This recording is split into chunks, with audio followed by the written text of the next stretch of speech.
In a world where most people watch movies and then forget about them, these brave heroes join forces to watch them again and then talk about them.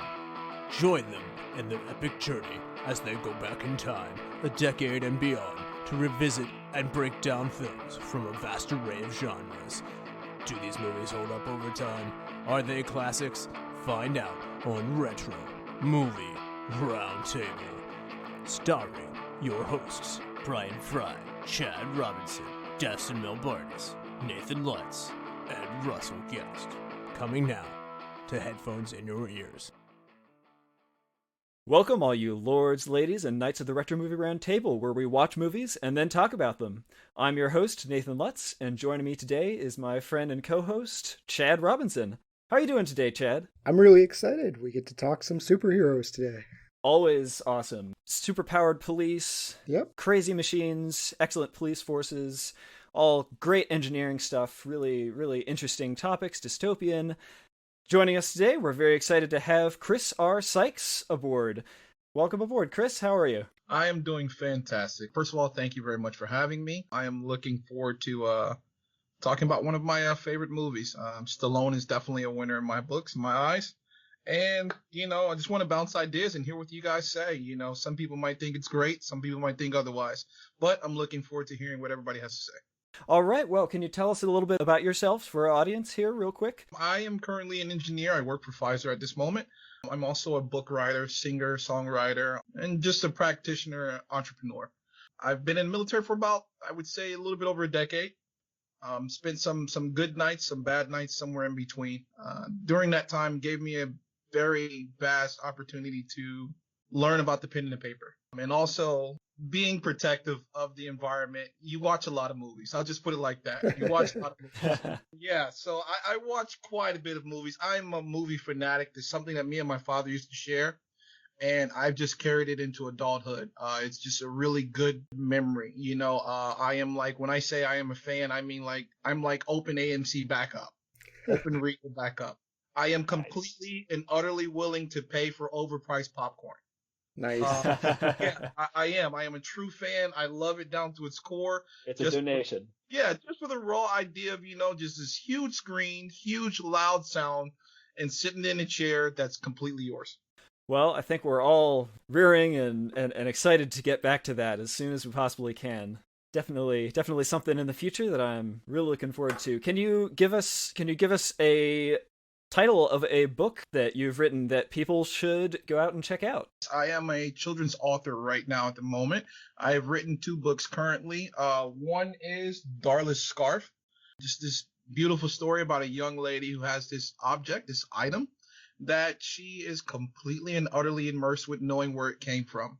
Doing that, she finds out that there's something else that's actually out there for her, and she finds a friend.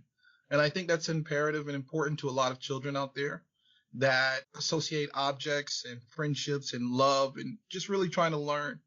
And also another book is The Adventures of William and Christopher, another tidbit of a story that has these little lessons in for children to figure out and to find themselves in the story. It's about a young ape that finds itself climbing this very, very large tree.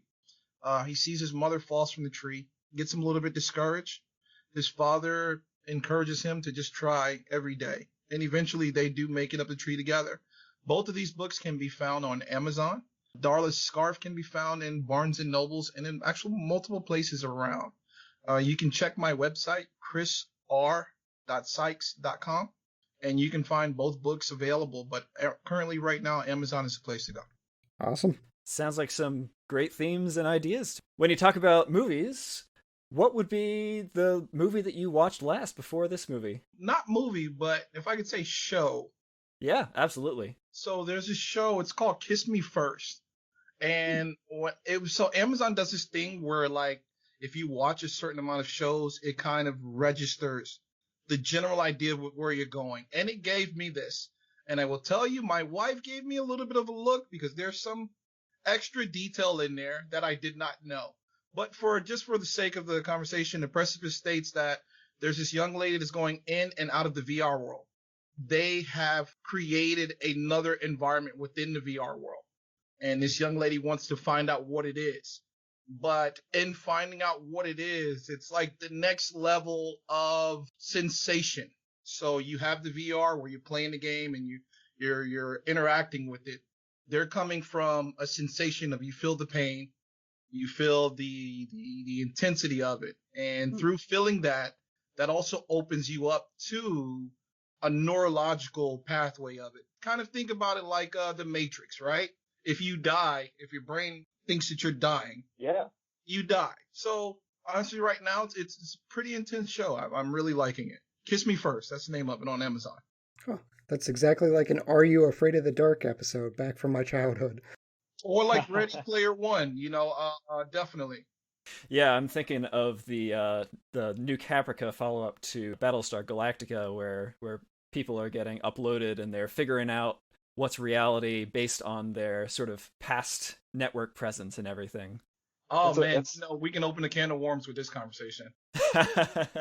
All good sci-fi movies that, there's a certain relation to what we're talking about today. So how about you, Chad? What have you watched last? I went the opposite direction. I have a 4-year-old, so we watched Disney movies. We got to watch the excellent Tangled. So that's one I'm a huge proponent on. Tale of Rapunzel. It's a lot of fun. Great songs. Bebe Neuwirth is a great villain. Love it. For me, the last thing that I watched was actually the follow-up to this movie, Just Dredd from 2012. Yeah, and I checked it out too. Yeah. Interesting follow-up. Very, very different approach to the movie and the source material. They're very different, and maybe we'll talk about how they're different later at some point, because I think it's very interesting when people make follow-ups. We just had the Blade Runner podcast a little while back, and the follow-up to that was very much in the same style. Agreed. As if made by the same person in a way. This is something totally different. Yeah, I agree. Since this is such a very hard R style movie, as well as the follow-up movie, what is, Chris, the first R-rated movie that you ever saw? I'm going to go completely to the left with this one. It was Saving Private Ryan. I watched it with my father, and it was just... So, my father's like legitimately like old world alpha male. And as a child, I like feared him completely. And knowing now that he'd never been in the military, it's very interesting what I know now, but as a child, that was the first time I ever seen him cry. Huh. Yeah, like he legitimately cried in a movie, and I was a child, obviously, so I kind of poked at him just a tad bit. I was like, "Are you crying?" Because I didn't understand the gravity of the nature of the movie. I do now, so I respect it obviously a ton more. But yeah, that was my first R-rated movie. From a cinematic standpoint, what a great movie to watch as a child. Just I didn't understand it. That's all. That's a heck of an intro to R-rated movies. Good grief. Yeah, and also just war movies and themes and the ideas behind everything. And so many things going on in there. Matt Damon, Tom Hanks, Ben Diesel, which was very briefly, which was there. Huh, really? He existed in there. I know. Not a lot of people don't believe it, but he literally was in that movie. All right. Well, today we are looking at the 1995 movie Judge Dredd, starring Sylvester Stallone, Armand, Assante, Diane Lane, Rob Schneider, Joan, Chen, Jürgen, Prochnow, and Max von Sydow. It was released in 1995, grossed $34 million. It was the 48th in the box office that year, despite being such a big production. Movie placing ahead of it was number 47, A Goofy Movie. 49, directly behind it, was Money Train. The number 1 movie that year, and maybe this explains how something could be knocked back so hard, Batman Forever. IMDb rating was 5.6, Rotten Tomatoes, and Critics' Tomato Meter was 20%, with the audience score 30%. So really not either an audience pleaser or a critic pleaser. And it didn't win many awards. In fact, Sylvester Stallone, leading this movie, received a Worst Actor nomination for his role as Judge Dredd at the Golden Raspberry Awards. He didn't win it. Pauly Shore and Jury Duty did. Deserved. I'm sorry, but yeah, okay. That's interesting. I mean, I can see where critics are coming from there. It's something else. Again, we'll get to it down the line. But it did win some awards at the Saturn Awards, or rather, it received nominations for them. At the 22nd Saturn Awards, it received nominations in 4 categories: Best Science Fiction Film, Best Special Effects, Best Costume, and Best Makeup. So it did receive some well-deserved love in at least the production and creation department, where it really is a film that soars. So, Chris, had you seen this movie before? What were you expecting this time? How did things change? I have seen this movie multiple amount of times. I am a fan of the movie. I'm an action person down to my core. Well, first of all, let's start with this. I had no expectations of the movie. Obviously, in 1995, there was build-up, but it was more so from the standpoint of like, okay, this is something to watch. We didn't criticize movies now as much as we do now because there's so many different avenues, facets, and venues to watch it on trailers. People criticize it before you even watch it. Absolutely. When I watched it, I loved the movie. I loved the comedy relief with Schneider, who played Fergie. I loved Judge Dredd. I think Stallone played it well. If you look back at the comics, it's very hard to characterize because comics can make a one-dimensional character seem multi-dimensional because it's a comic. So when you're putting something like this to screen and you're saying, okay, we need kind of like a one-dimensional character, I think Stallone was like literally the number one pick. The only other person who could have fit that line, I mean, I know I'm probably going to ruffle a couple of feathers here, would be Keanu Reeves. Keanu Reeves could do it. I could see a Vin Diesel. Or that, you know what? I don't know how we would work with the hair, but I'm pretty sure they'd figure out something. No. He had hair. It was special. He had a fro. That's right. He did actually in the what is that? The Last Witch Hunter. I think he had her very briefly. But no, I thought it was a great movie. The sisters. I want to say honestly, I know a lot of people might disagree with me. I honestly think Rob Schneider saved them in this movie. I think that I am not always a go-to for his comedy, but having him next to him during that whole movie was it was like peanut butter and jelly. You know, it worked. All right. Where you had that kind of characterization that says, you know, I am the law. And you had Rob Schneider kind of looking at him like, maybe that might be a little bit much, you know, but okay. Hot take. Yeah, definitely a movie where people are interpreting it in different levels of how comic booky it is, depending on the actor. And Rob Schneider definitely pulled out all the stops to make sure that no one's feeling like the situation is being taken too seriously. Chad, how about you? Yeah, I was really excited. I've only seen this movie one previous time, and it was middle school-ish age, so it was perfect age. 13, 14-year-old boy, things being blown up, just great action. I'm here for it. I remembered having a good time. I'm familiar with the Judge Dredd comics, familiar with that background. I've seen Dredd as well. A couple of times I immediately went and watched Dredd again after this, because this movie excites me. I remembered having a good time, was eager to revisit it. The 90s were such an interesting time for comics because they're so different than what we have today. Aside from like Guardians of the Galaxy, we've really gotten into this dark and gritty and just this sad environment. You have especially the DC Superman, he's just sulky. And here we just have bright and campy. So I'm all for it. I like the Guardians of the Galaxy humor, and I like the humor in this. So. Okay. Well, I'm convinced that I've watched this movie before at some point, because I remember about the first half of it, and then falls off a cliff in my memory, and I didn't remember anything else. So I got through the second half unspoiled somehow. So it was definitely an interesting experience. I have no idea where I had picked it up before, but I did vaguely remember the scene of Max von Sydow walking out into the desert and thinking now, as much as then, I want my Dune movie right now. Please give it to me. And that was characterized fantastic. Out on your own, you don't know where he went. They left you on a cliffhanger. Well, obviously you picked it back up a little bit later, but I agree. The referral there is definitely a pretty awesome one. I like it. Yeah, this is exactly how I would imagine Arrakis to be, and terrifying idea of walking out into the desert with just this trench coat, a gun, and your wits, and that's all. The long walk. The long walk. Well, we're going to take a very short walk for our advertisement break, and when we come back, we will be spoiling everything about this movie. What happens when two modern film fans go back and rewatch all the old classic films from yesteryear to see if they hold up? You get the Classic Film Jerks podcast. Find the Classic Film Jerks podcast on all the major platforms. Welcome to the Flashback Flicks Retro Movie Podcast. I'm Ricky. I'm Grayson. And every week we review a movie from the past and reflect on things we missed, things we loved, and things we want to see again.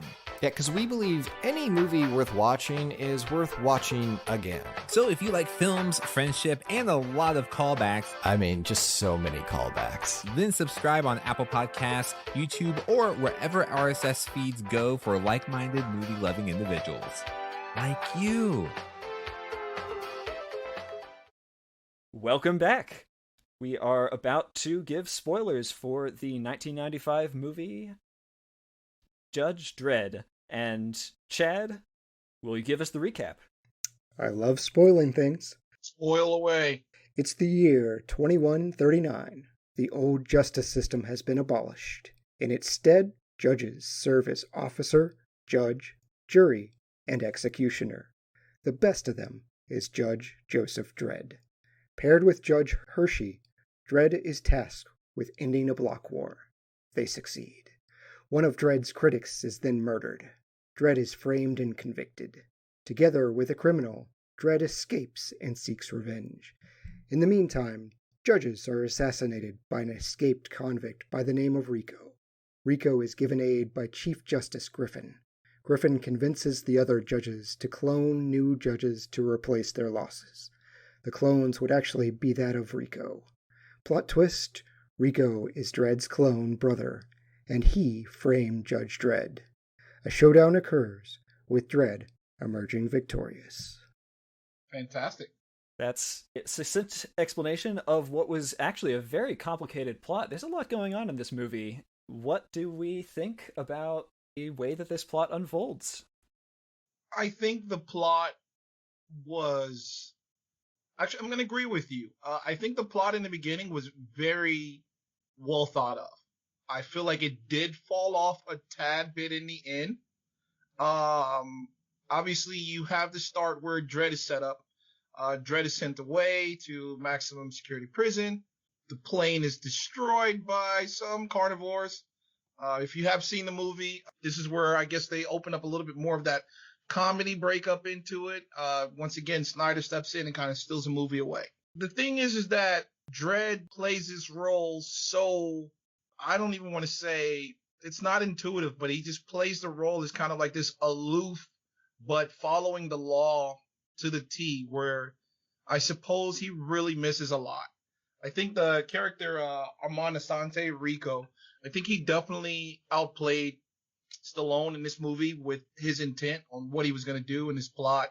And I think that's where things get a little bit weird, because very briefly he was incarcerated, and, you know, you see these movies and obviously the bad guy always manages to find a way out. And I know it'd probably make a movie about 4 hours long, but it always makes me think, like, when did you have time or an opportunity to set this conversation up? You know, if you've seen the movie, and if you do go see the movie, he is on some mechatronic island of a prison. You know, do you press a button and do you call, can I speak to this person so that I can plot, you know, my opportunity to get out of this? It's just far-fetched. I mean, this is a prison where everything you're doing is being recorded in order to control a bunch of autocannons, which are on several places around the walls. So everything they're talking about is being heard by the central computer that sort of hangs over this movie as a random plot element and device that could sort of at any time help any character. And it's kind of terrifying to think about it, that they for some reason trust that they're not going to be recorded having an evil villain conversation, and then 2 shots later it gets completely betrayed against them as Rico escapes. Let's not forget, they're not afraid to just straight up murder you for things. I mean, yes. Like, your crime is not going to be a couple extra years. It's going to be a special bullet right to the chest. Yeah, Yes. right now. And considering that they're not computers at all, I mean, however, we're going to say that Dredd is a clone or was intended to be a clone. It's just like, okay, so this is what you're doing. I'm not okay with it. You die. Yep. Guilty. I love that scene where he's just blasting. It's like, guilty. Yeah. The puns here is fantastic. First of all, so we have, let's put it like this. So Stallone and Schwarzenegger, I want to say, have been going back and forth for quite some time. I don't know how familiar you are with it, but there was this big thing because Stallone was coming out around the same time Schwarzenegger was coming out. So I think he had Rocky. Schwarzenegger had Commando. And Schwarzenegger movies that was actually doing better than Stallone's. The reason why I bring this to a point is that Schwarzenegger was like the guy for one-line statements. Yep. And there are one-line statements throughout this whole movie. You know, Judge Dredd, I think Fergie says something along the lines of, "I'm not guilty." I knew you'd say that. Would say that. Exactly. It's like, come on, you know, I don't know. I liked it, but it was kind of like, all right, so you guys are just going to do this throughout the whole movie. And that, I think, speaks a lot to one of these big differences where the 2012 film Dredd is very serious in a way. There aren't those one-liners. It's not a comic book film. When you start this one up, it is a comic book film, start to finish. It doesn't quite devolve into parody, but it is absolutely self-aware about how it's building this guy up. There's 2 judges on the ground in the middle of a firefight, hunkering down, terrified, waiting for backup, and finally a lone motorcyclist shows up wearing golden armor, standing in the middle of the firefight as if nothing can touch him. He looks up. They say, "What are you doing? You're totally exposed." He reads the exact identification of the guns and bullets that are being shot at him. "We're safe down here. What are you doing? Hiding. We're going to take this place." It's just the most over-the-top setup for a character you can possibly imagine. And being that I was in the military, I think that gives me I'm very hard on movies, you know. Before I was like, oh, this is real, you know. When you go back and you watch all of the Rambos and you realize that in Rambo 2, he killed like 50 people holding probably about 60 pounds in both hands. They all had individual weapons and no one was capable of just piercing him. So when you look at Dredd was fighting from a place on the ground. Everybody was above him. Nothing happens to him at all. It's just like everybody, even the worst person who can shoot, can figure out how to hit somebody. Yeah, that's a huge scene in The Rock. They have the high ground. Stand down. Oh my God, Sean Connery and Nicolas Cage. I know exactly what you're talking about. Yeah. And they still managed to get out of that unscathed. I don't know how that even worked out. Ed, what is that? Ed Harris, right? Oh yes. Mm-hmm. Was fantastic in that movie. Yeah. And I'm like, you have all trained assassins in an above state. No one was able to kill them. Yeah, it was Navy SEALs that got captured. Yes, I think they were. Yeah, they were retired or got kicked out or something of the sort. Yeah, that now that plot, that's a very common plot too. You know that militaries they've just not been recorded or respected enough, and now they want to basically blow up the whole world. That's been going on since the start of our country. Almost had an insurrection under George Washington. Yeah. Kind of touching on where you were going, Nathan, excuse me. If you look across the board, I don't know if it's been a director's path or where our world was going. Most of the reboots, rehashing, remakes have all taken like a rather dark turn. Total Recall, right? Great movie considering new ideas. And then they went the Total Recall. I think it was but yeah, it was dark. It was dark. Zack Snyder's he went with the Justice League. I'm waiting for that to come out. That's gonna take a little bit of a darker. Superman, obviously, once again, a little bit more darker. It seems like that happens to be a common thing. I wonder if they're I think what it is that a lot of people were finding themselves not to be okay with the common hero that comes out on top and you know what's going to happen, I suppose. I do think that it's possibly, and I will say, it might be something to do with movies like this where a hero is presented, and it's not the fact that it's unrealistic the way that he's presented, being, invincible and all-powerful and all that sort of thing, but it's about the consequences about what happens, because there is a lens that you can think about this movie where the consequences of what he's doing should be terrible.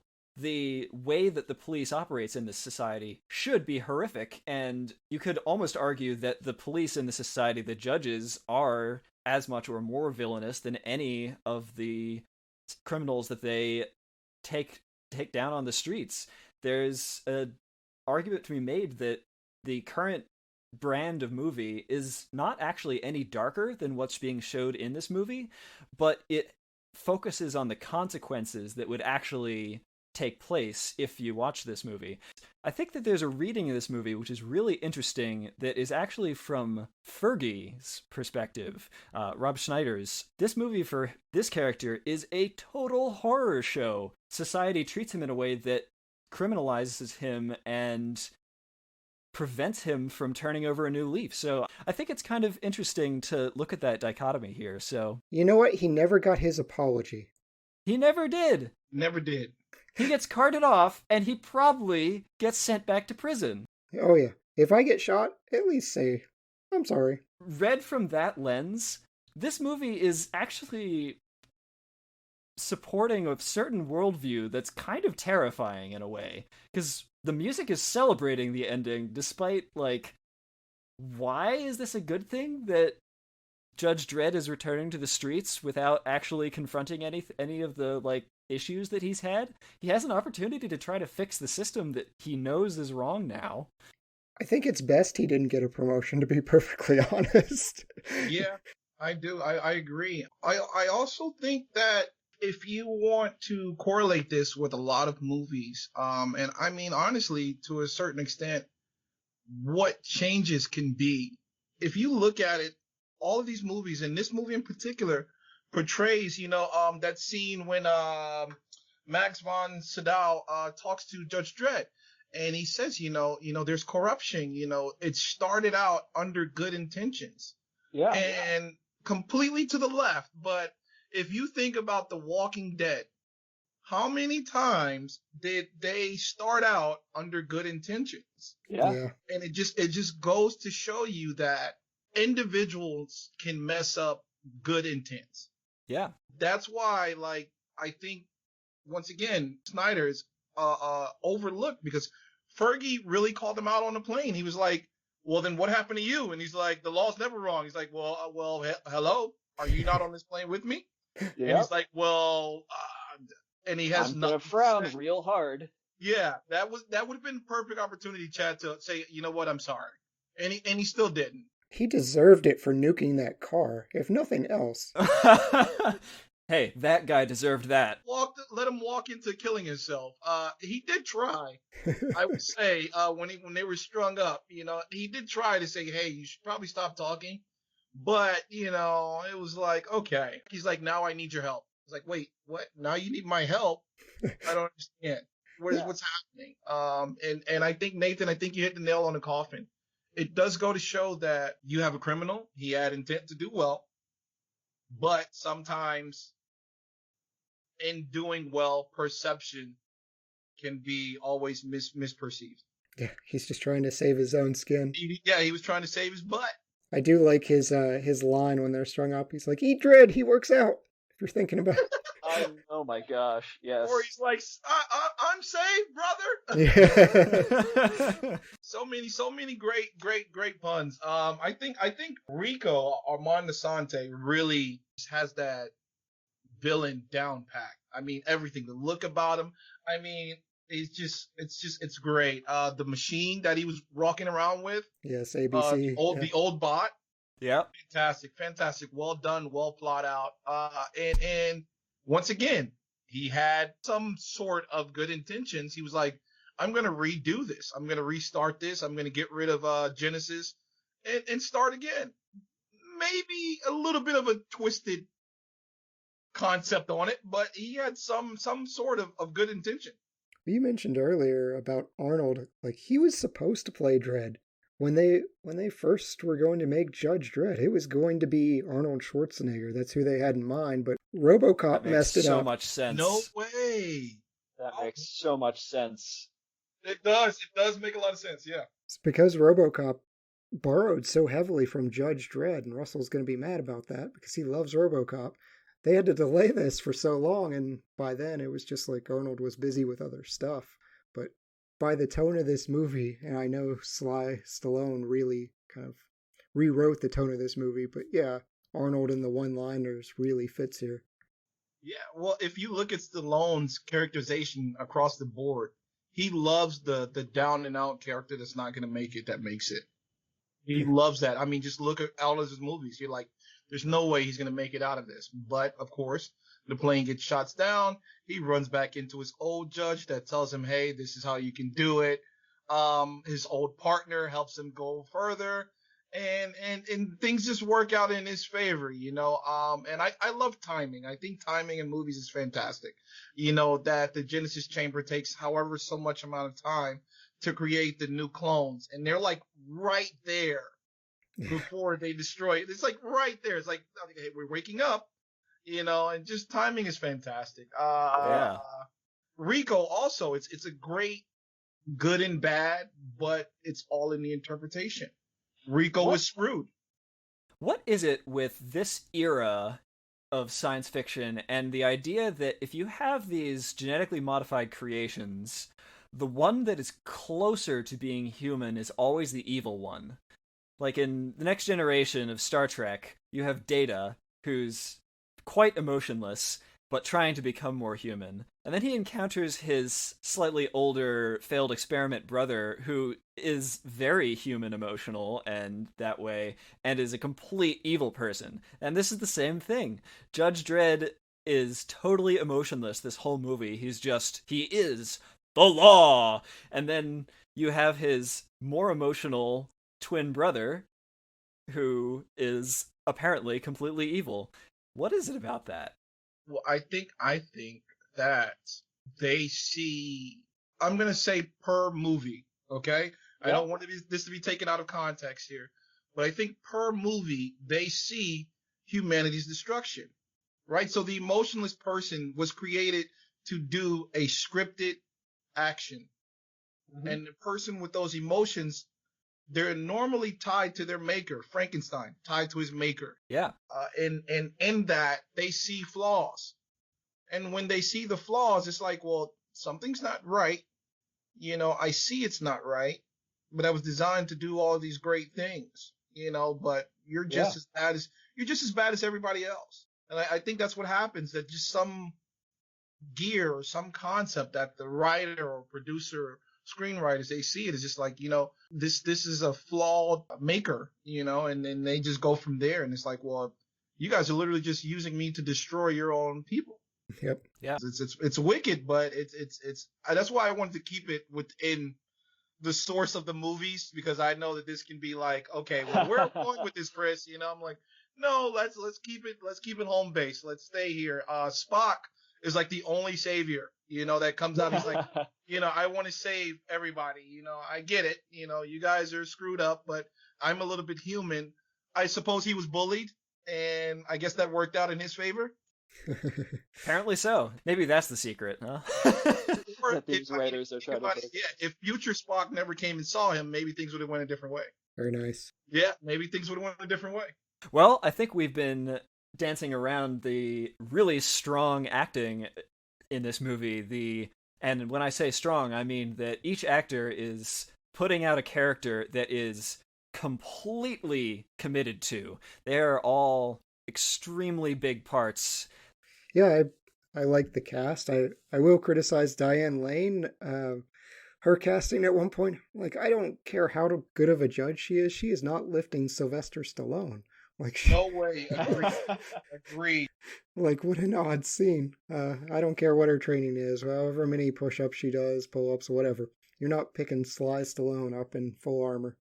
Who knows? Maybe before they were doing full-on cloning, they were trying to do like body modifications and just ridiculous steroids. Yeah, she needs to look like Gina Carano for me to believe that.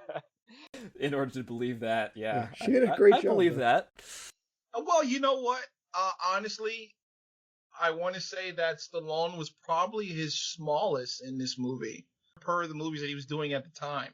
Actually, if you look back, you notice that he didn't actually start getting bigger until like Rambo 2. Yeah. But still, I agree with you nonetheless. I want to go in the direction of Armand Assante. I think that there was a couple of moments at the end of the movie where you see this change from this very cunning, conniving, very calculated guy to where he's having a conversation with Sylvester Stallone, Judge Dredd about, you judged me. I was your brother. And he actually has like a very brief, but, very believable breakdown to say that, I was your brother. How could you judge me? How could you do that to me? And like even forces a crack in his voice at some parts of the scene. You're like, wow.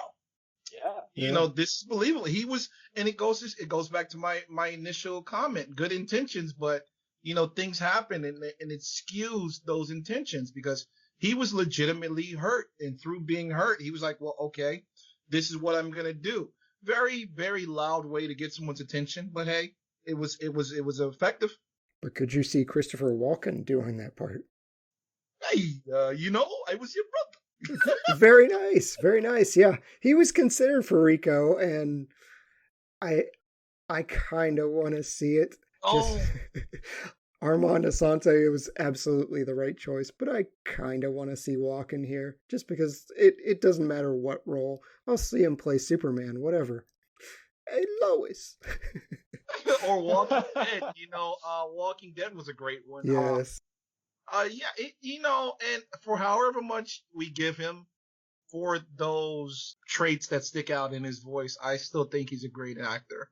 Oh, yeah. Hands down, great actor. Armand Assante, I think Max von Sydow did a fantastic job. Even Jürgen, I think he did a really great job. I want to say that Joan Chen was kind of overshadowed by pretty much everybody in this movie.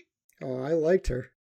I wasn't sure a lot of this movie what was going through her head, because it seems like she's really suspicious of Rico for a very long time. Seems like she's really maybe even going to push back on what he's doing, and then at the end of the film she turns out to totally be fighting with him and helping him out. So I don't know, I couldn't read her. She did her own stunts though, so props to her and Diane Lane for that fight scene. Nice. I did not know that. Yeah, great job. That is always great to hear. I don't know. Like I said before, I think that Stallone was a good fit.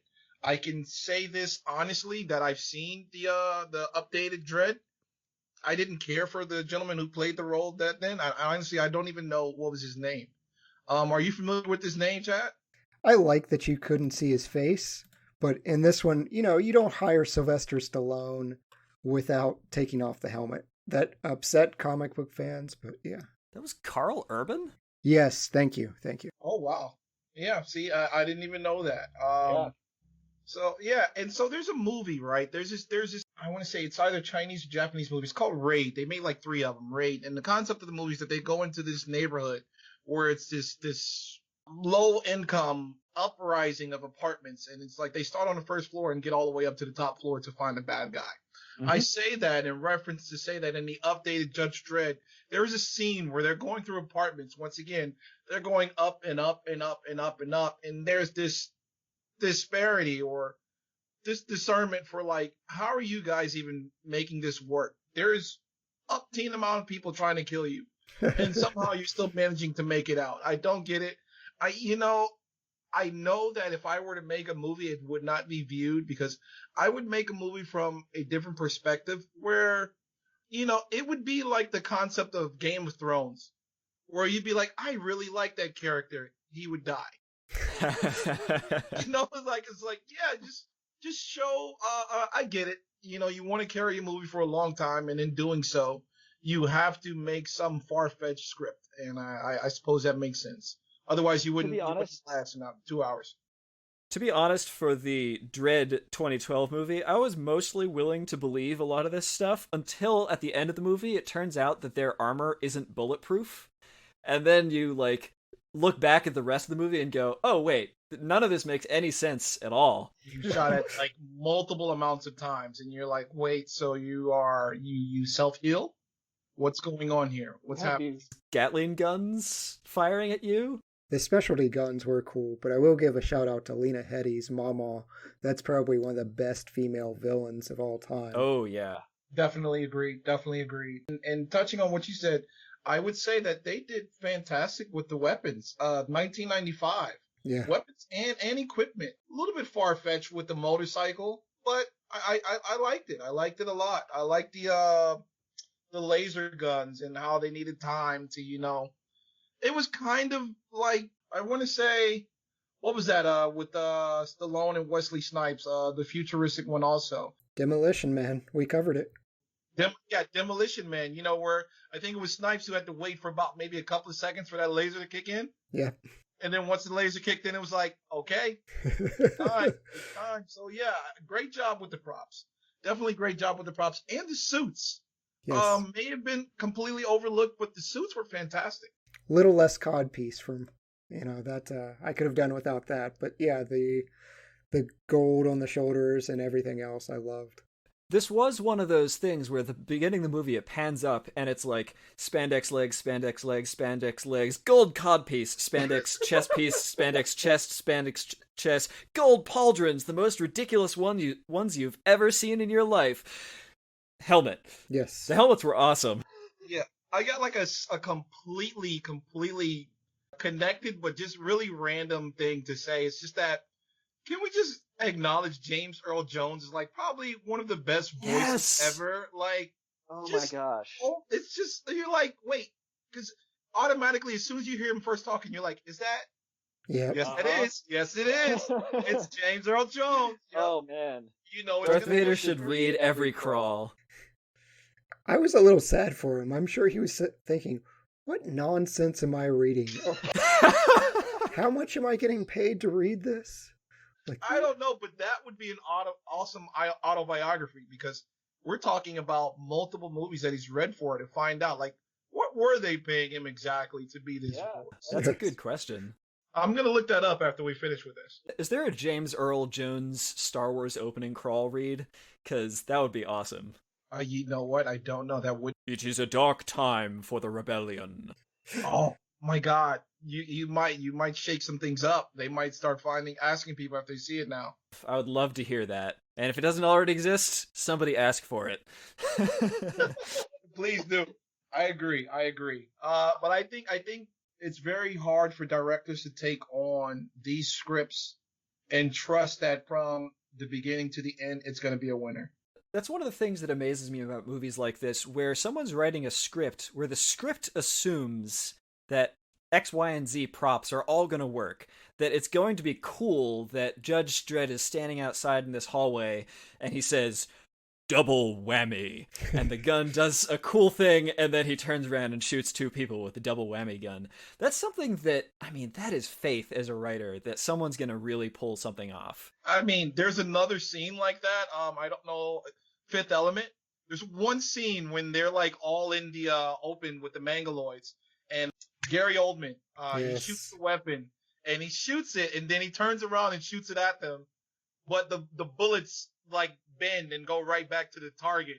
He's like, you see, you shoot one, they all go back up to the same place. And I don't know, that part of the script was fantastic. It's just great. So yeah, I agree with you 100% that you're like, okay, this is gonna work, this is gonna work, this is gonna work. And sometimes you do get it, sometimes you do work. I think that there were definitely great moments in this movie. The last scene where he's holding Rico, and you think that like, okay, he's gonna save him, and it's like, nope, it's not gonna work out. So yeah, No. not gonna work out at all. The scene with Max Van Dahl, Judge Fargo, and you find out that he's actually still alive, and you're like, oh, my mind is blown. Oh! Yeah, you're like, how did you survive? How did you make it out here? That must have like unlimited ammo. But there's definitely great moments in the movie to see that for whatever reason he's callous with everyone else, but for whatever reason when it comes to Judge Hershey, that it's like I'm a regular normal person.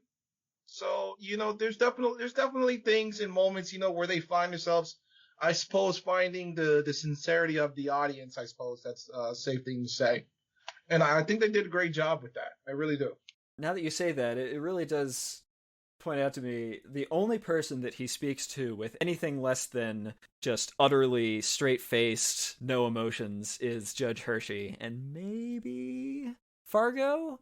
Maybe, but he's still very much the student on, even when he's theoretically at parade rest, he's still just utterly straight-faced. I guess I got one more thing to touch on this one, which is like, how do you write something, or like you find out these cliffhanger moments in the movies, and the cliffhanger moment in this movie for them is the picture. I don't know if you remember it, but Judge Dredd has this baby picture, and I think Hershey is showing it to somebody, and some guy who for whatever reason is not making it to the main cast to see is like, you do know that this picture is skewed, it's off a little bit, and I'm like, how did you see that?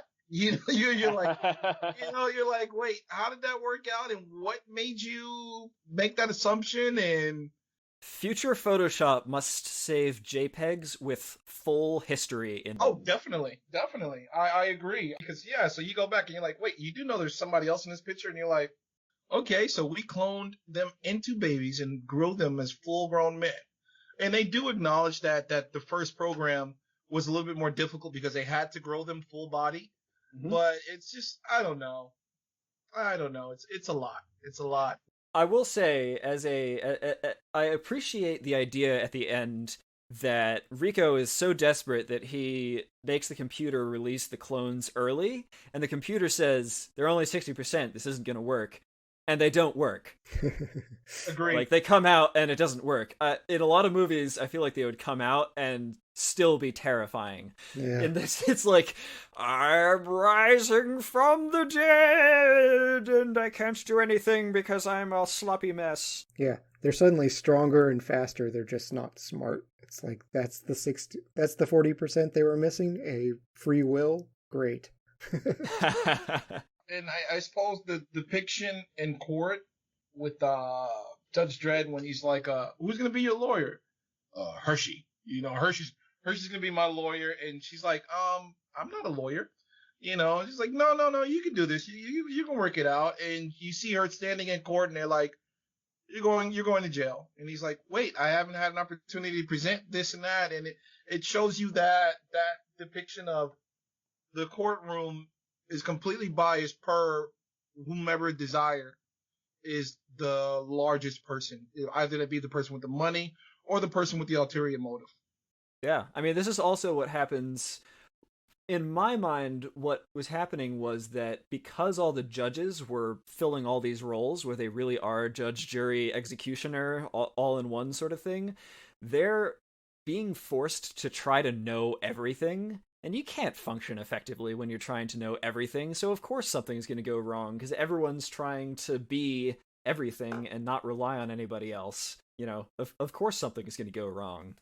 So, I don't know, it didn't seem to me like it was totally unlikely that you would ask one of your other judge friends to help you out, but definitely a hard situation when the central computer is against you.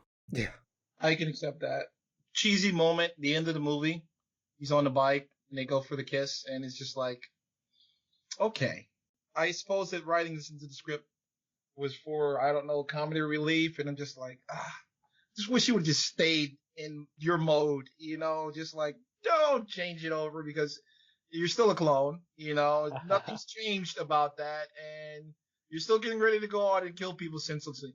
So he never acknowledged, like, you know what? Maybe I need to stop killing people. He did acknowledge in some sense with that little grunt or this little kind of obtuse look on his face. It's like, maybe something's wrong, but he never said, okay, so it's possible we really need to take a look back and change things. He's just like, I'm going to get out the bike. I got to go to work. What are you going to do, Judge Dredd? I'm going to go kill people more. Please shower at least. No. Take some me time. Take some personal time. Give him a shot. More people to die. If you want personal growth, this is not your movie. This is not that kind of movie. Not at all. Not at all. Not at all.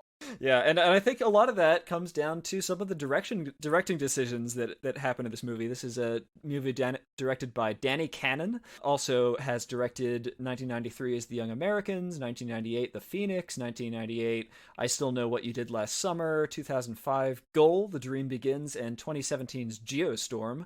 What did you think of the direction of this movie, Chris? I think the direction of this movie went well up until he met with Fargo.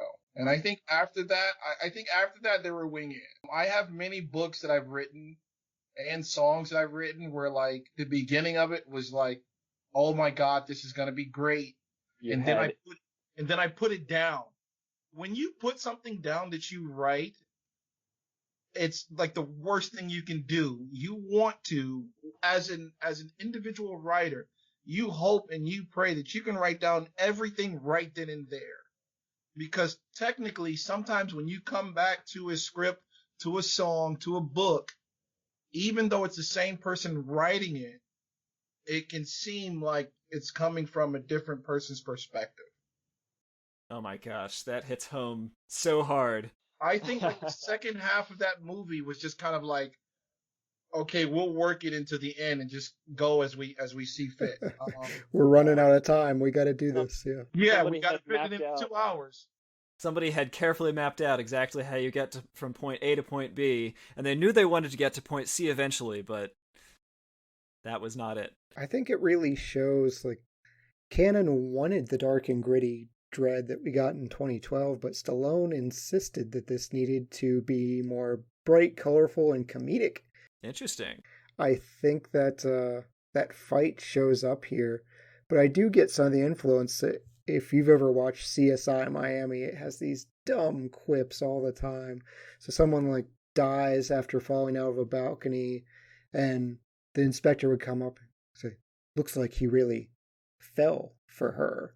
And then it'd cue up the "Yeah" from famous Who song and into the CSI Miami theme. So yeah, there was a lot of that too, of just these goofy quips.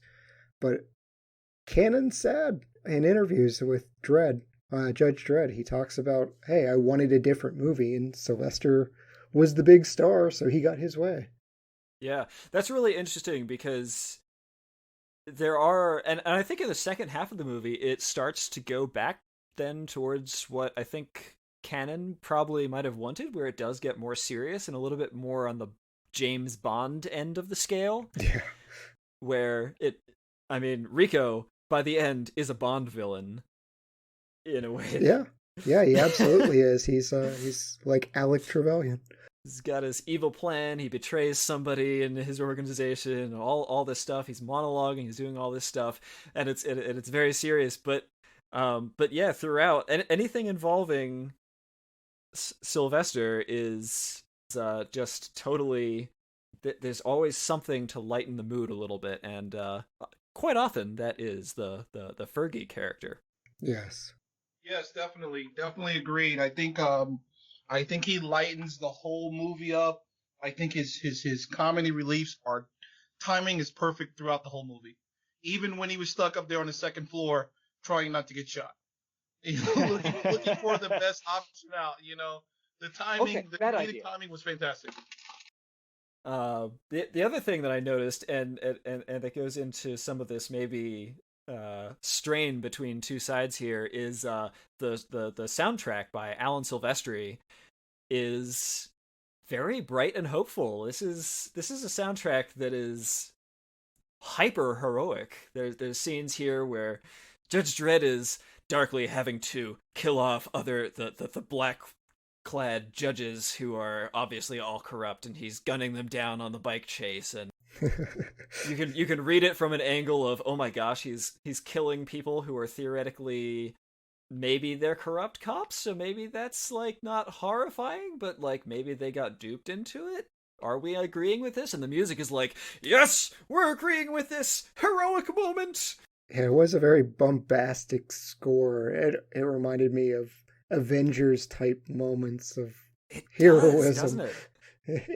It did. It kind of conflicted with what we're seeing. I had the same thought. I was like, some of these cops on the bikes were probably just told, hey, murderer just escaped, go chase him down, and we're watching him die. I kind of feel bad for the stormtroopers too, but they signed up for the Empire, I guess. They're flying by on flying bikes, firing weapons and blowing up buildings as they go across. If you break it down in its raw form, they were literally like executing people. Oh, yeah. Like for the whole movie. Just no judgment on whether or not we're going to bring you to court or anything. We're just executing people. And so you're like, okay, so how do we want to go about this? We want to go dark, or we want to score it in a lightly manner. So like, how do you do that? Well, I play some uplifting music or some uplifting score of instruments, to make the watchers think that, oh, it's not that bad. It's not that bad. They died. They're just stormtroopers. It's okay. They died melodically, so it's okay. Very nice. Yeah, just put trumpets in. It's fine. Thank you for that line. Yeah, man, it's always better, when you have good music behind you. I was watching something where they said, what would scenes be if you changed certain musics behind them? And I thought this was such a great idea, and I watched them do like 2 of them. They changed the scene where Tony Stark gets the Infinity Stones and snaps, and they changed it to like the first Iron Man. When he's in the beginning of the Humvee, yes. It's like da da da da da da. And they changed that moment to that. Yeah, and it's like, okay, this can be something. We might have to go somewhere with this. If you change scores on certain movies, what direction would it go? If you think about it, so if you travel back, I don't know how much you guys are into old movies. If you think about the older, like 1980s, the Supermans and all of that, if you listen to the foundation of them, most of them all had the same sound. Even Star Wars. If you listen to the foundation... This was very reminiscent of Star Wars music in a lot of places. Yeah.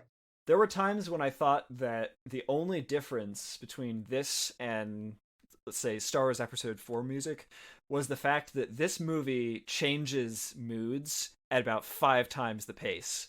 So Episode 4 music, you get about 3 minutes of uninterrupted establishing the mood at a time, and this movie is like, no, we gotta move on. You get 20 seconds of this emotion, and then you get 30 seconds of this emotion, and then you get 10 seconds of this emotion. And it just, there's a lot of music, it's continuous, it's always going on, it's well made, it's well scored. I just personally was starting to feel a little bit of the score is emotionally manipulating me continuously, and I'm not super happy about it. I'm fine with it, but yeah, in my notes I wrote, hey, this score is getting really busy. Like, well, maybe they could have put montages like Rocky. Maybe it would have worked out better. Exactly. It would have been fantastic. Just a montage through the whole desert scene. Yeah. You just go on following through it. And like, yeah. Something really happened during this time. That was something that I was wondering in this movie. Like, we see one group of cultists out in the desert, but I'm really curious what is society out there. I want more time, which is to say, I want this movie to actually be set on Arrakis in the Dune universe, and the city to be actually a city in Dune being oppressed by the Harkonnens. So I may be slightly excited about the upcoming Dune movie. Mean Machine Angel's makeup, though, that still held up. That was awesome, and I was glad for that. There was nothing like that in 2012 where you're meeting these mutants. I hope that his hand does have a fork attached to it. That was a great insult. But, like, if you're making a robot, that's, or not a robot, but a cyborg, I want to have a fork that's part of my robotic repertoire. It would be great. Yeah. I can agree with that. Yeah, the fact they went and actually built that robot, though. You mentioned the robot Hammerstein. The ABC, yeah. Hammerstein, yeah, great. I didn't know. I didn't remember the name. Yeah, that's right. Yeah, that's awesome. That they couldn't get it to work. They tried to stick a guy in the suit, and I just love an engineer's mindset. They're like, we can't get a puppet to work. We might as well just build a functioning robot. Yeah, that's easier. There's been a lot around that. If you actually, I think the first Predator was a suit, but they found out that the suit was too hot. Yeah. There's been a lot of air around how did we get these suits animatronically to work out. I think they did a great job with Jurassic Park. Yes. Yeah, and Alien, I mean, that's the same sort of thing where those suits are crazy. I mean, you have to hire dancers who know how to maybe move the body in unusual ways. It's so cool what they can do. Okay, so not the best movie in the world, but Pacific Rim. Mm. I mean, if you take it for face value, it is what it is. Yeah. It's not pretending to be anything it's not. Yeah, not the greatest movie in the world, but you know what? They did a good job with the machines. I'll tell you what, I'll give you a better one. I think Matt Damon did Elysium. I think that was better. Okay. One funny thing about the ABC robot in this movie that I found was Rico goes to find it in this shop that's very run down. The guy says, "Oh yeah, it's illegal to have these, but as just so long as they don't work." Rico turns it on so easily that it's as if this law essentially says you're allowed to own a tank as long as you don't keep the keys in the ignition. As long as the keys aren't there, it's fine. I could see that being completely possible, though. I thought they had some hand waving of only a judge can activate it or something like that. Oh, I think that's right. Same thing with the guns, right? Yeah. Oh, were the robots associated with the judges? I never got that impression, but that would explain a lot. Because there was this air of curiosity as towards how did Judge Dredd's weapon get used if only a judge could use it. Yeah. Right. Led to him being convicted easier. But I had thought that the robots were something separate, but how cool would it be if the robots were just one other earlier iteration of trying to come up with better judges? They tried the robots first, and that failed in the war or something, and then they tried slow cloning to make the perfect judge, and that failed, and then they have this new fast cloning approach. I mean, you did make the analogy to RoboCop. You made it. Yeah, you've just described all of the Star Wars prequels. That's literally how it went down. I mean, speaking of the Star Wars prequels, there's a scene in this movie that Star Wars Episode 2 basically completely rips off. It's the chase scene where they're flying on bikes through a city filled with holograms, and they're flying around, and the chase scene in Star Wars 2 is so close to it, down to them flying through the hologram billboard. The only difference being that for some reason in this city, the billboard opens and closes its hologram, and if you hit it while it's closed, or it hits you as it's closing, it kills you. Yes. I didn't get the logic behind that. That was a great point you just brought out. I don't even get the logic behind it myself. And this is a city that's advertising recycled food, it's good for the environment, and okay for you. I mean, if you're going to try to feed 65 million people in a city that doesn't seem to have any farmland, I don't know what else you're going to try, honestly. Yeah, I mean, this movie it knows what it is. It even mentions corner of Abbott and Costello. It's like... Wow, great catch. Great. I did not catch that. Nothing we are going to do should ever be taken seriously. Just sit back and enjoy Sylvester Stallone making quips like court's adjourned. I know I'm going to be very petty for this, but I just, I have to pick apart that there's never any safety precaution or any acknowledgement of how someone is supposed to stay on said machine. He literally does a death drop. Nobody falls off. Everybody stays on. And you're like, can anybody explain that, please? As the Star Trek universe has taught us, seatbelts will be obsolete in the future. Yeah, right. So what is it, magnetized pants or something? Maybe everyone has them. Okay. Everyone's underwear is magnetic. I should start making those now. If we start questioning space Vespas, this whole movie falls apart. I mean, we just... 100% facts. Agreed. It's so fun to do. But time to move into the movie superlatives segment. Excellent. And we start off with the MVP.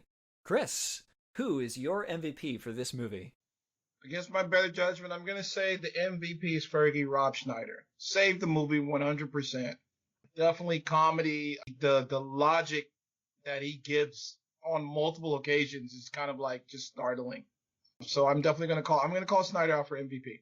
He definitely keeps the movie from being that totally serious camp and keeps you knowing not to take it seriously. How about you, Chad? I don't know what it is about you, Nathan, but whenever you're on, I'm going with the wardrobe department. I did it for Amadeus. I'm doing it now. I like bright superhero and comic movies. I like what they did in this movie. It makes me happy to see all this brightness juxtaposed with all the violence that's going on. So, the wardrobe department. Gotta keep those cauldrons sparkly clean. Yes. Or those pauldrons, sorry. Yes. Yeah, for me, it was Max von Sydow as Judge Fargo. I thought that his performance was just awesome. There's a moment of just ridiculously great face acting as he's starting to prepare to take the long walk out into the desert. And it's probably in front of a green screen, but you believe that he's about to walk out onto the sands of the wasteland. I really do, yeah. Great assessment. Great assessment of both parts. Can't go wrong. Well, how about the best supporting actor? Chris? I'm going to go for the robot with Armand Assante, the non-speak. Well, I think actually, didn't he speak very briefly? Yeah. Yeah, I'm going to go for the robot, only because I already gave Schneider the award there. I really want to give it to Diane Lane, but I feel like that role could have been filled by anybody, and that says a lot, you know. She did not make it to where it was a role that could have only said that only this or this person could have did that. So I'm going to go with the robot. That robot was pretty unique. You know, last episode that I was on for Blank Man, I had given the MVP actually to the J5. robot there, the J5 robot. That was my MVP for that movie. So I am all in on the robots being some of the best characters. Chad, what about you? Best supporting actor? I wrote Diane Lane, but Chris has convinced me. I'm changing my vote. I've never done this, but yes, Hammerstein the robot. He was awesome. Absolutely. Nice. I'll take it. Great choices. But you know what? Don't worry. I'm making that choice for you guys. I am taking that second choice. Diane Lane as Hershey, I thought, was a great factor in making this, in sort of humanizing everyone that she runs into in this movie and making sure that we understand that there is a heart in this movie and it's her. Very nice. Hey, way to stand to your ground foundation. I'll take it.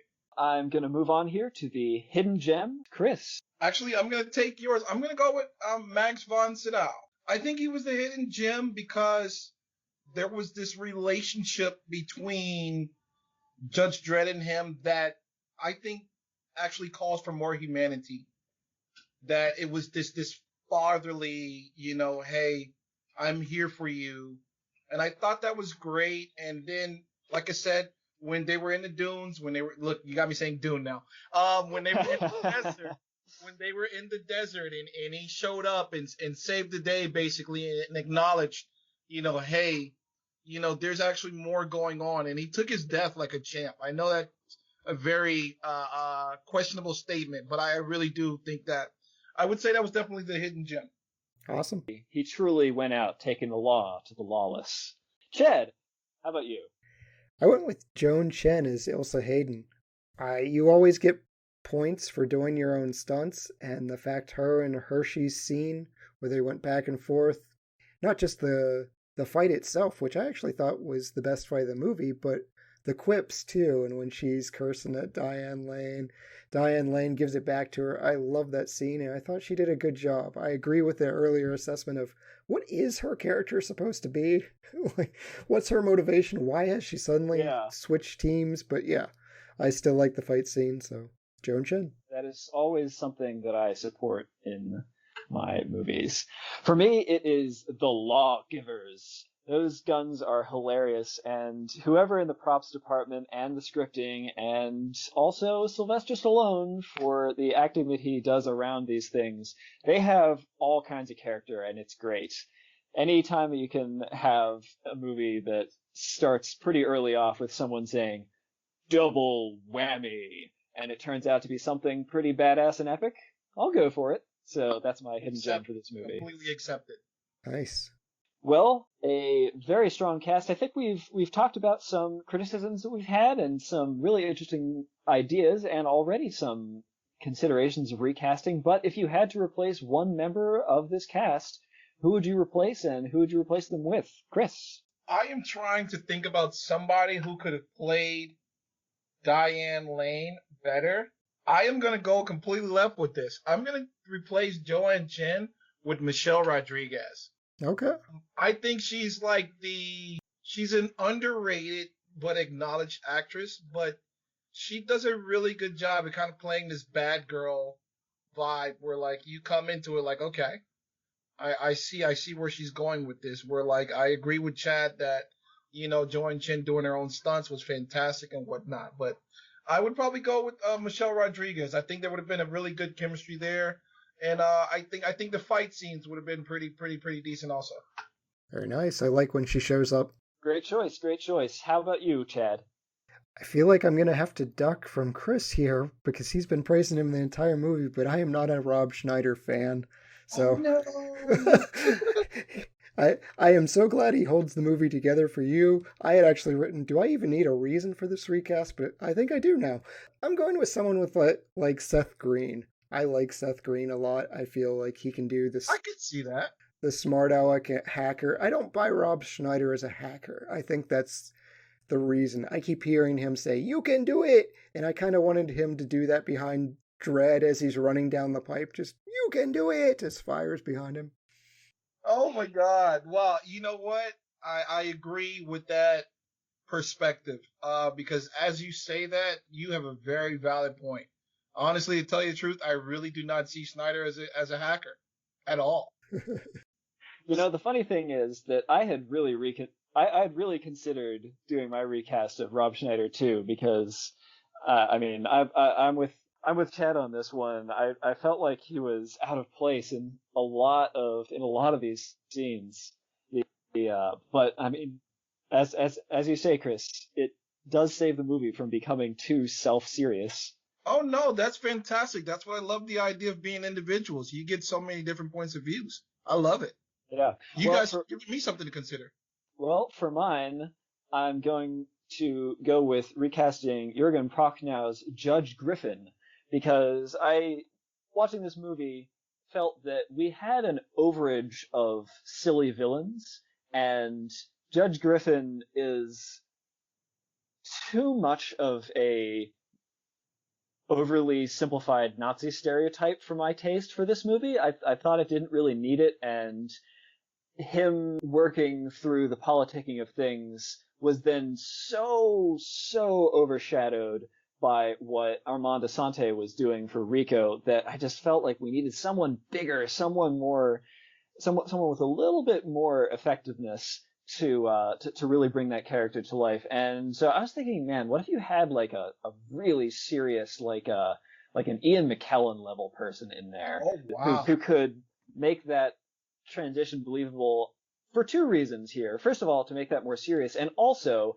because I would love there to be an age similarity between Fargo and the Judge Griffin character, because I would love the idea that there's always this dualism in the story where one person, where there are two people who are part of this project, and one of them kind of fails and one of them goes on to take the lead. And I would love the idea that as part of this Janus project, both Judge Fargo and Judge Griffin worked on it together, and when it failed and things went wrong, Fargo took the lead and Griffin was jealous the whole time, but they were almost a similar level of brotherly relationship as that Dredd and Rico have. And it would be really neat if that was gone into a little bit, where they were actually much more rivals than is presented. I think that would just make it a much more interesting Game of Thrones-y story. No, great perspective.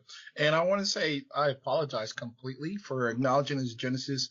And for whatever reason, I don't know why that was coming out. Thank you for the correction on that Janus project. Yeah, I agree with you on the Ian McKellen, but let me rephrase this question.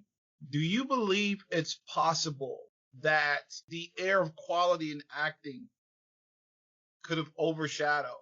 My choice has a certain part of me that I personally do wish that this movie had been more serious. And I've mentioned it earlier with that I was considering with Rob Schneider as Fergie. I do think that there are some of these scenes that you're watching a couple of B-movie level politicking happen in the room, and I was just really wishing that there was something a little bit more serious going on. If you're going to have a villain like that, I wanted someone with a little bit more presence in the space. That was just my thought there. No, I want this movie to be more serious than it is. Okay, I'll take that. I would have liked to see a movie like that. I'll tell you what. This is one of, I think, a lot of movies from this era that have a little bit of an identity crisis going on, where there are very silly parts of the movie and very serious parts of the movie, and they coexist, and they manage to coexist fairly well, but I spend a fair amount of time in the movie wishing that they could just be a little bit more carefully put together. So that is my take on that replacement. But it's time to move on to the best shot or cinematic moment of the movie. Chris. I'm going to go with the death of George Fargo. Great moment, great scripting, great acting. It leaves Stallone's kind of one-way acting to, very direct, like, hey, this is the emotion we want you to feel. Let him run with it. And I think that's how it works. So yeah. I'd say that was a great scene. Nice. Yeah, really great screen. How about you, Chad? Best shot for me is the introduction to the city. Bright lights, neon everywhere, but then we go down to the street level and we see the graffiti. So it sets the tone nicely of this. There's optimism for the city, but really it's not a great place to be. Heavenly Havens. I think that's me. I think that's me. Yes. No, that's not you. That's not you. Sorry, you're not being delivered from prison to the penthouse apartment where people are swimming in a pool. That's just not happening, you crazy person. Love the optimism. For me, it's also a Judge Fargo moment, but it's the shot a little bit earlier than that, where Judge Fargo steps out onto Arrakis. I mean, the wasteland of the movie. I mean, the desert outside. The long walk. But yes, steps out for his long walk, passes the guns, and you just get this amazing wide shot of the lone figure stepping out from the wall. Yep, very good. I love the respect for him in that movie. I really do. Yeah. I love it. There's an air of like, okay, this is somebody we should respect regardless of what decision he made. Yeah, and I think that for me is maybe part of what makes the second half of this movie kind of hard, because we lose that. We don't have a character anymore who's that serious. Okay. That's a great point. Moving on to the best scene category, Chris. The court scene, Dredd's. I can't. What do you say? I can't destroy. I am the law. Him standing for himself at those last couple of seconds was fantastic. It was like, okay. You did this part. You did it well. I don't know how, unfortunately, the rest of the movie's gonna work, but he's like, you can't say I did the law wrong. I am the law. As you're saying this, I'm feeling like we need a moment from The Princess Bride here for someone to say, I do not think you know what that means. On the side. You keep saying that word. I do not think it means what you think it means. When he was like trying to say what does that word means to Julia Stiles, I think. Yeah. Inconceivable. Yeah, exactly. Inconceivable. Yeah, I mean, and that really is like, I was waiting for the moment for someone to say like, by the way, this is what the law really means, and Judge Dredd learns from his mistake. Oh no, he would have been crushed. It would have lost the whole moment. Yeah, but he was being crushed through the mid part of the movie, and anyway. Max von Sydow is lying on his death. He turns over and he sees the random Lady Justice statue on the side. Dredd asks, "Who's the blind woman?" Despite it not being an obviously blind statue. Sydow explains. Well propped. That's all I can say. Well propped. Deeply meaningful, deeply meaningful. I hope that he takes that knowledge out to the streets anyway. Touche. But anyway, Chad, how about you? What was your favorite scene from the movie? I'm a sucker for a good fight scene and in a good setting. So the fight in the Statue of Liberty with Rico, that was really cool. I appreciate the quipping going back and forth. The end death of Rico, where he's just like, court's adjourned. That's awesome. It was, yes. That's just what I want. I mean, it was everything I wanted in a fight scene, and I got it. So I appreciate it. Yeah, absolutely wonderful moment. For mine, I'm going to have to somewhat flip with Chris here, where I'm going to use his best shot, the moment that Fargo is explaining to Dredd all the sins of the past and what he needs to do in the future. I thought that was just a really, really great scene. Yeah. Yeah, I agree. Well, we've discussed the absolutely amazing wardrobe of this movie, but if you had to come up with a particular moment for what the best wardrobe or makeup was, what would you pick, Chris? What was the sun? When they were in the middle of the desert, and he's like, whoever did that guy's makeup was fantastic. I don't know what the son was. I don't even know what the gentleman's character name was that played it, but he was like, Paul, can I eat him? You know, it's just like, you're like, okay, this is a great job. And I'm assuming that they were affected by some nuclear spread. Yeah, I actually don't even know. There was no explanation in how that happened. Also, why is he so messed up and had to have the robotics installed when all of his brothers and his dad didn't? Yeah, that was with that. Looking at the cast list. That's Christopher Adamson. Okay. Must have suffered through many hours in the makeup couch. Yeah, I'm in that same boat. I'm going with the space rednecks. Mean Machine Angels. I love that. That's great. That's awesome. I wish I would have thought of that. That's great. All the cast out in the desert. Yes. Yeah, I'm from West Virginia, so, I recognize my own. Great. I love it. Oh man. I mean, I'm coming to a similar thing here with again the Max von Sydow and the amazing desert garb, the trench coat and the huge gun, and taking on the desert, one man all himself. Just great moments. Everything about that. Yeah, the duster and everything. Yep, that was great. Well, if you had to change one thing about this movie, what would you change? Please go ahead.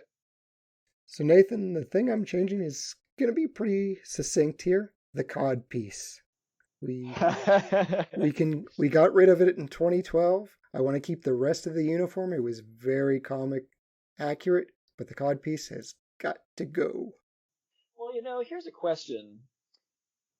In 2012, they definitely had some armor down there. I think it was more that they brought the rest of the armor up to match. Is it that the codpiece is sticking out because the rest of the suit is literally just a bunch of spandex? Or is it because it's a gold codpiece and there's nothing else you can do about it? Yeah, I think it's the latter part. It's the gold codpiece. Like, come on. Well, that can go in the bin with the bat nipples. Yes. And I think this might excite you just a little bit, Nathan. Now that I thought about it, and from what you've given your opinion on it, I would keep Judge Fargo alive. Mm. Ooh. What a plot twist that would make, because then a lot of the end of that movie would make more sense. Okay. A lot of it would tie in. It would make more sense. He would be able to give him the direction that he has but never had from an honest place. Nice. So yeah, I would keep Fargo alive. Yeah, that would be a big, bold choice and really transform how we get back into the city, what we're experiencing on the way back. That's a really interesting choice. I think for me, I would love this movie to have a little bit of what I was describing earlier with the Ian McKellen replacement for Judge Griffin, where the idea is that maybe Judge Fargo dies, but you get the other half of the story from maybe a dying Judge Griffin at close to the end, where maybe Rico kills Judge Griffin very slowly, and with his dying words, he maybe explains some of the rest of what's gone wrong as he's had this plan. He's had grand ideals. He really wanted this Janus plan to work out, and he thought that he thought that he could make a difference. But he's realized you can make the difference yourself, Judge Dredd. Just be more human with the law or something. And he imparts some wisdom that Dredd is able to then take to change the world at the end. Because the big change for me is that I want Judge Dredd to either accept the position at the head of the council or say, actually, I'm totally wrong for this, but Hershey over here, she should be at the head of the council because she's the one who's been pushing for the right things all along. Sensible one. The sensible one, exactly. That's what I thought. But hey, I think we've talked about some of these absolutely hilarious lines. There are so many in this movie that vary from hilarious to pretty great lines. So, Chris, if you had to pick up a best line from this whole movie, what is the best quote? And I know this is gonna sound like on the down, but when Rob Schneider finally calls him out on the plane, and he's like, you were judged correctly. If I was judged correctly, whatever happened to you? And he's like, before that, he's like, the law's never wrong. And you're like, well, what happened to you? And he's like, oh. Great exchange. Sting, moment. I don't know. Maybe that might be a little bit of a personal one, but it's just the calling out of it. It's like, yeah. I think that's what I really do like about it. I mean, because there are definitely other moments, but I like that, when he finally sees like, oh, maybe I might be wrong. Yeah. That was a great moment, and I wish that what it had set up had more impact later, but it was a great moment in the film. Chad, how about you?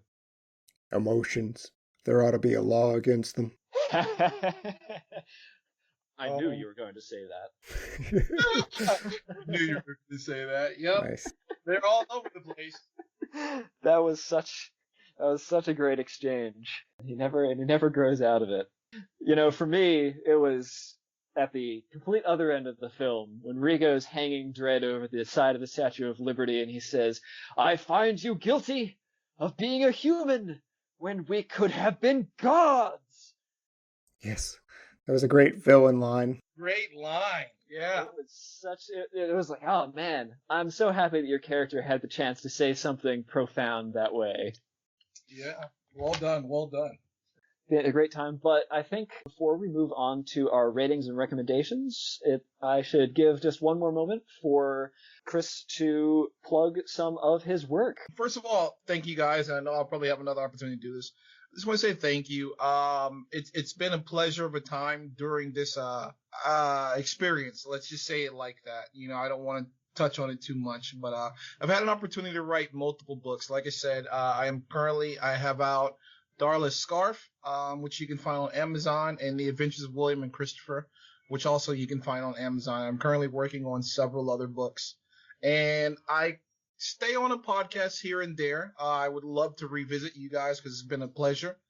And, just honestly, to stay on an up tip, if you're watching this, I hope you've had an opportunity to really sit down with your family and watch a couple of movies, because if you detract from what's going on in the world, movie time is fantastic. Make the most of it, hang up a poster, put popcorn on, take the bed off of your box springs and lay it on the floor. Make a moment of it. Movie time is such a great pastime, and for the longest, it was like literally the time for people to come together and communicate in the towns, so enjoy life, make the most of it. It goes by so fast.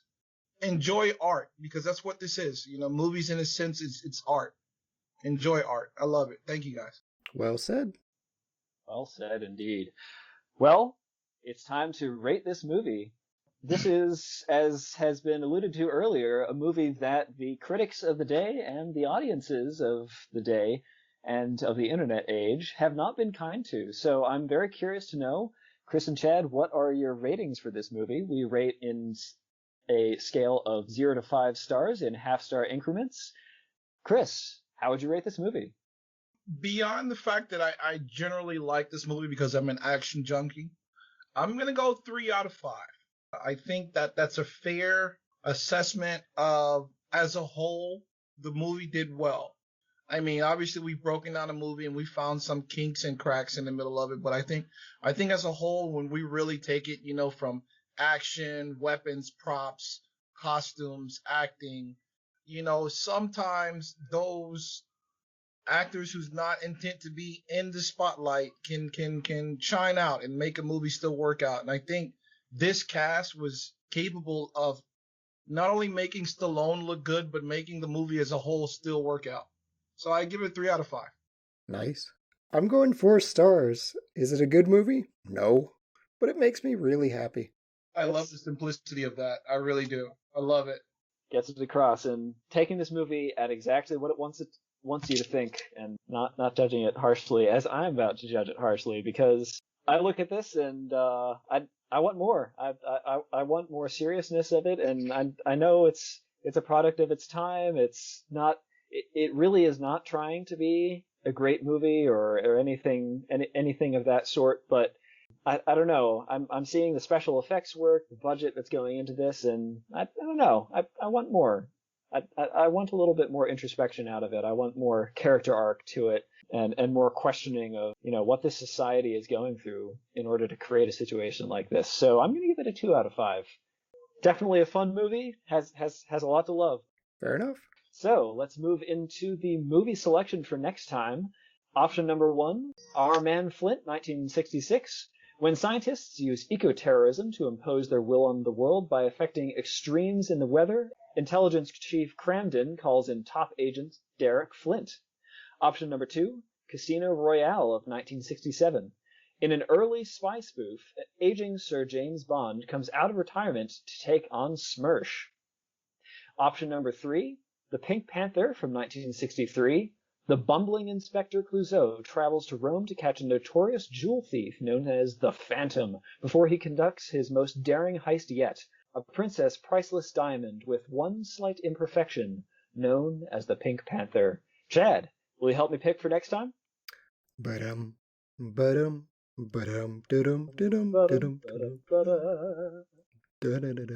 Panther. Pink Panther. I already knew where that was going. I am a James Bond fanatic, so I'd probably definitely say James Bond. But hey, Pink Panther's definitely a good movie also. Casino Royale, both the old and new. I think both of them was superb. I'm excited for that movie. It's a very fun genre. So, I want to, before we close out here, thank you so much, Chris, for coming on. Yes, thank you so much. Please, I love it, man. It's been a pleasure. It's allowed me an opportunity to question some of my views on movies. So you guys definitely have made me challenge myself. I'll watch movies a little bit differently because of today. Thank you. That is all we can hope to achieve here. So, remember, all the lords, ladies, and knights of the Retro Movie Roundtable, we invite you to reach out to us. We want to hear from you. Subscribe, rate, and review us on iTunes, Spotify, Stitcher, Google Play, YouTube, or wherever you get your podcasts. Those reviews and subscription will help others find the show. Give us a like on Facebook. Follow us on Twitter at movie_retro. Email us at retromovieroundtable@yahoo.com. Producing and providing this podcast is fun, but not free. We invite you to support the show at our Patreon page at www.patreon.com/retromovieroundtable. Any contribution is much appreciated and will go towards making the show better for you and the listeners. As always, thank you for listening. Be good to each other and watch more movies. Chad? It's that every now and again, not often, but occasionally, you get to be a part of justice being done. That really is quite a thrill when that happens.